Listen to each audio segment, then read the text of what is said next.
Al Capone was one of the most brutal and richest mafia crime lords in the United States. It's estimated that he raked in roughly $1.8 billion. But how did such a poor boy turn into one of the most notorious and richest mobsters of all time? How did he avoid getting caught for so long with his illegal schemes?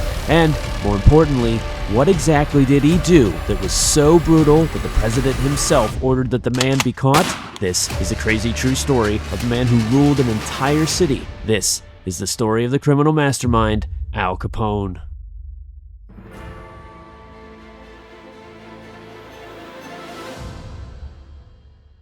Al Capone's early life was not easy and filled with incredible challenges. Al Capone, short for Alfonso, was the fourth son born to parents Gabriel and Teresa Capone near the naval shipyards in New York City in the year 1899. Like many other Italians at the time, Gabriel had brought his wife to New York in hopes of changing his family's fortunes and lot in life. These early days were absolutely brutal for foreigners coming to work in America. Most of them couldn't speak English yet, and honestly had very few skills. It was very common for most to take extremely exploitative work just to barely squeeze by.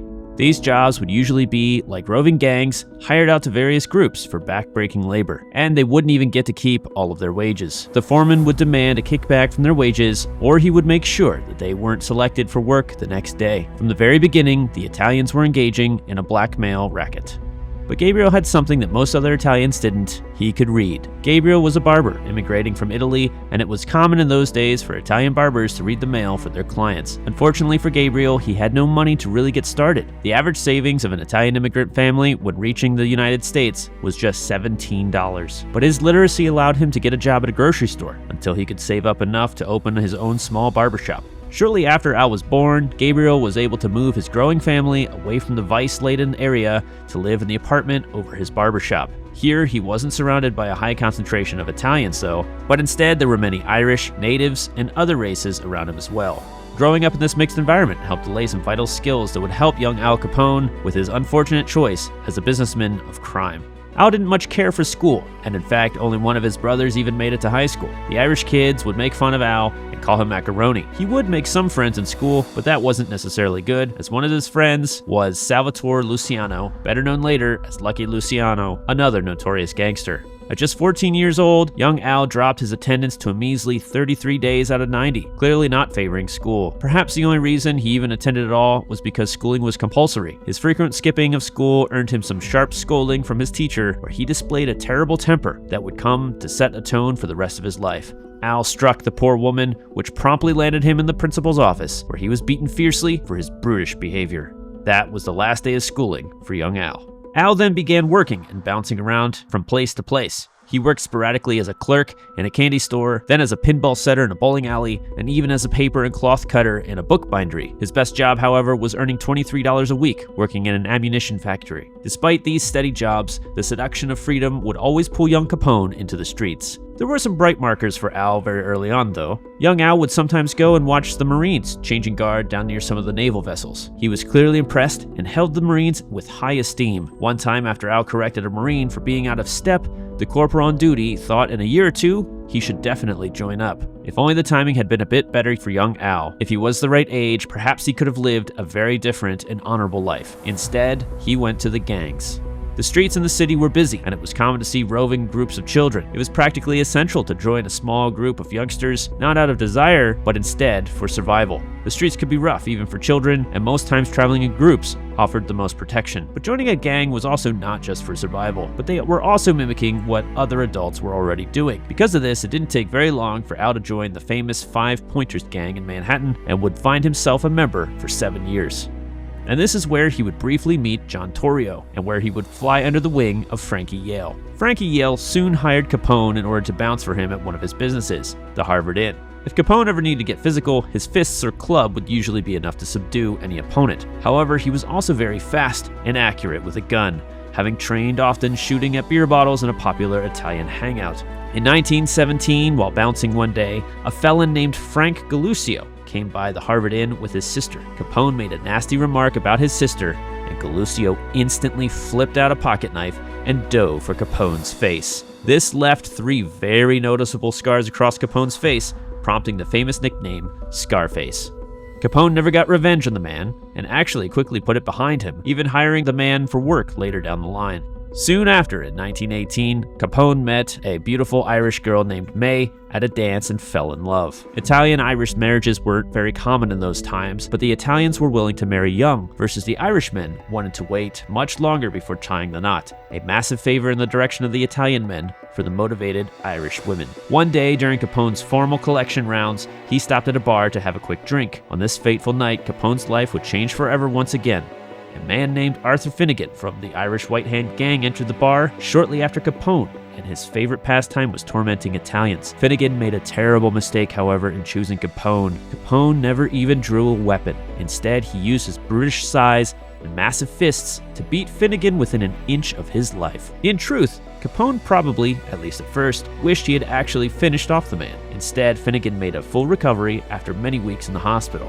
This event sent the lieutenant of the White Hand Gang, Bill Lovett, into a rage as one of his underlings was beaten and clinging to life. Lovett was not the sort of man to catch attention from, and Yale soon found out that Capone was being hunted. Though Lovett didn't know who had beat Finnegan so badly, Yale knew it was only a matter of time before Capone was identified from his scars. And worse yet, he had just started a family which would definitely be targeted. Yale determined the best solution of this problem was to call an old friend, John Torrio, and asked him to take his talented Capone to add another reliable man to his ranks while waiting for Lovett to cool down. Torrio, of course, agreed, and Al Capone made the fateful move to Chicago.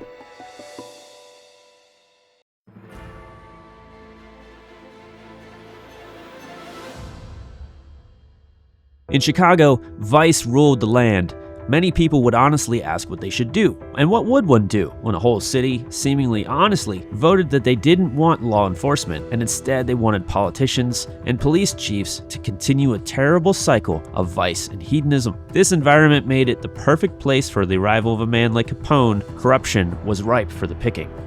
Chicago was so corrupt in every way that in order for an honest and decent politician to even have a chance at winning, they would have to make some compromises with evil for the greater good. The system was so thoroughly compromised that corruption wasn't an option, it was a mandate. Capone likely started with Torrio as a bouncer at the Four Deuces, making about $35 a week. Capone didn't remain a low-ranked ruffian for very long, though. Instead, he quickly caught the eye of Torrio due to his intelligence and imagination. At 21 years old, he quickly displayed qualities well beyond those of a normal thug. One of his ideas helped shield a shady establishment, the Four Deuces, by making it appear to be a furniture dealership or antique shop. Capone instantly went under the wing of John Torrio, and he in turn was under the command of their leader, Big Jim Colosimo. Big Jim's primary businesses were gambling and prostitution. Big Jim transitioned from doing well to pure riches when he opened his Victoria's brothel. He added a saloon and even more $1 and $2 crib brothels. In case you didn't know, crib brothels are perhaps some of the most terrible and disgusting sort of behavior imaginable. Everyone called what they did a white slave ring. They would drug and kidnap young women and put them in cages where they were repeatedly defiled until they were, quote, broken in. Any woman who actually chose that life did so out of utter desperation due to extreme poverty. And it didn't stop there. Cities and groups would trade women between brothels, sometimes costing up to $400 per girl. A truly despicable practice. Back in Manhattan, Yale figured a way to finally deal with the Irish, but needed some unrecognizable out-of-town killers. Naturally, Yale called Capone, and Capone had enough sway with Torrio to arrange a long-distance murder. Torrio wanted to help Yale because he might need the favor returned, so Torrio sent Yale some assassins to get the job done. Around the same time, Prohibition was almost an answer to prayer for Torrio and his plans. With the new laws, nearly all the legitimate brewers and bars would shut down, leaving the field wide open for Torrio and Capone, who were not afraid of ducking the law. It's estimated at the time there were about $200,000 swimming around for bribes in all of Chicago for the bootlegging business, and even half the police force were involved. There was a problem though. Big Jim's outfit was surrounded by other gangs and groups fighting for their share of the market vices, and Capone, along with Torrio, saw great opportunities to expand. The problem was, Big Jim was happy with the way things were and didn't see any reason to expand, perhaps not wanting to draw too much attention. This was no good for Torrio, and he orders Capone to get Big Jim out of the way. Capone called Yale for the return favor, and just like that, an assassin from Yale took Jim out of the way, allowing Torrio and Capone to expand. During expansion, there were many clashes and negotiations with other gangs in the city.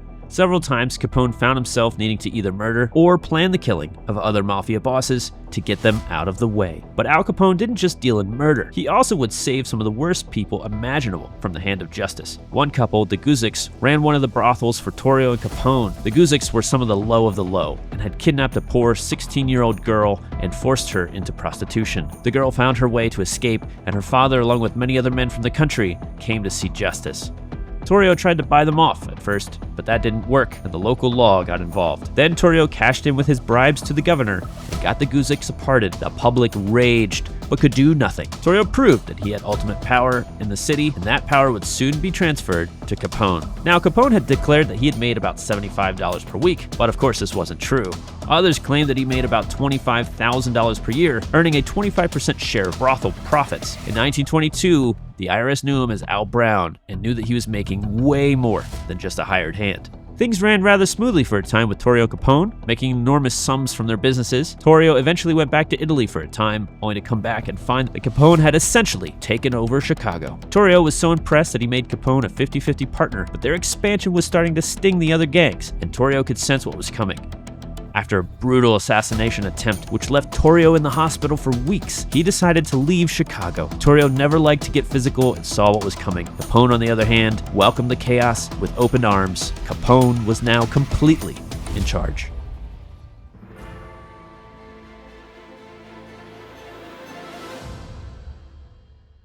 Things certainly got heated in Chicago. There were frequent gang killings, but despite all the violence, Capone never really got pinned down by the law. Everyone in the city knew that Capone was behind most of the crime and a ton of the killings, but nothing could ever be proven, or the judges and police were paid off and he always got to walk away. This sort of protection was expensive. At his peak, Capone complained that maintaining this level of protection costed him around $30 million. Just to keep politicians and police in line. But he didn't really mind though, because this meant that Capone was the true master of the entire city. These expenses were easy for him to afford. Everyone was paid well. In 1926, bodyguards would make in the range of $100 to $500 per week for Capone. Even though there were gang wars and many other hindrances, Capone raked in $70 million gross for that year, with estimates that his personal income was $3 million. And when the government finally got a hold of some of his records, it showed that a single gambling operation, the Hawthorne Smoke Shop, made a staggering $587,000 in just under 2 years. When the situation wasn't so turbulent and peace reigned, at his peak, Capone's receipts showed that he made an excess of $100 million, according to the IRS. $60 million from beer, $25 million from gambling, $10 million from whores, dance halls, and roadhouses, and another $10 million from racketeering. All told, that's roughly $1.8 billion, adjusting for inflation. With all that cash, Capone spent it wildly. He got heavily involved in horse racing and would throw lavish parties for the jockeys. And by extension, he got insider info on who would actually win. This let him beat the bookies for over $50,000 at first, and then eventually took them for $500,000 strong. That's roughly $9 million today. But he didn't even stop there. Capone was consumed with gambling. He would gamble on almost anything. He even boasted that he lost about $7.5 million once. But Capone didn't just spend his money on gambling, he would also throw crazy parties that would sometimes last days, easily costing up to $50,000. Some were even huge orgies, which emphasizes a different problem. Capone spent quite a bit of time between orgies and whores, displaying regular infidelity to his wife May. In a slight positive note for Capone, he would take muggers and thieves and turn their lives around. He turned them into productive members of society in a sense, sometimes doing honest work, and even if not, they didn't steal any longer. He had them be well-dressed, speak properly, and they in turn became glowing fans.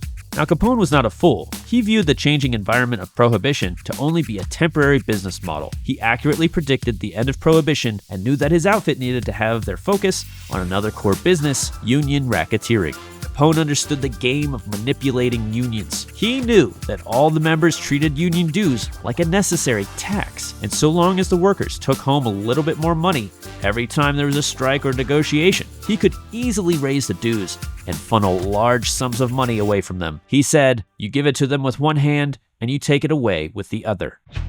His other major focus for growth was in business racketeering. Through the power of extortion, they could control the prices of certain goods and services and thus receive enormous amounts of money. One estimate suggested that such rackets cost Chicago, in total, roughly $130 million a year.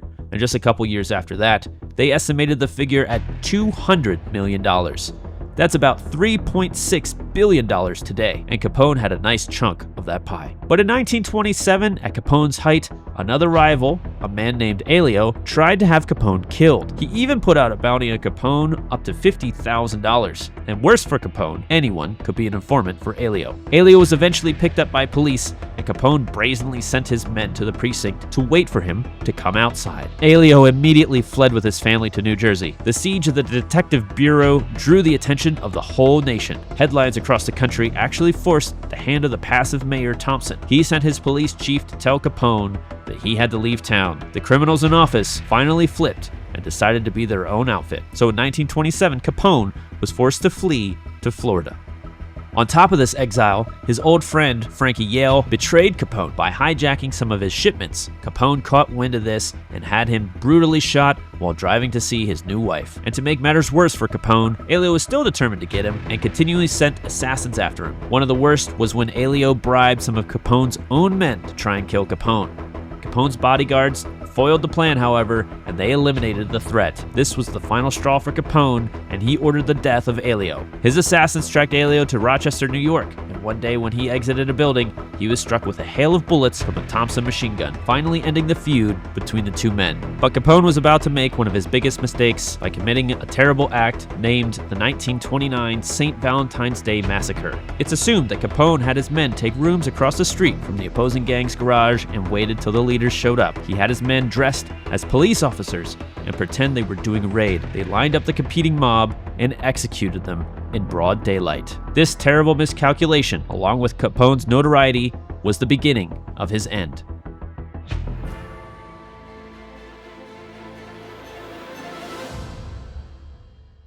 The St. Valentine's Day Massacre was enough to have sparked total outrage nationwide. Unfortunately for Capone, this drew the ire of the federal government all the way up to the president himself. President Hoover directed his agencies to target and bring down the gangsters controlling Chicago, and most notably, Capone's Mafia. The Justice Department gathered a group of elite agents they deemed the untouchables due to their incorruptible nature. They knew it would be difficult to pin most of the other crimes like murder and the like on Capone, so they took a different strategy of targeting his taxes. It didn't take long. In March of 1929, a string of arrests began for Capone, and he hopped around from the states trying to defend himself in courtrooms. He was unsuccessful in several and landed in prison for short terms until finally getting nailed down for tax evasion in 1931. Capone was thrown in prison for 11 years for not paying taxes, ironically, on his illegal income, and this marked the official end of his reign in Chicago.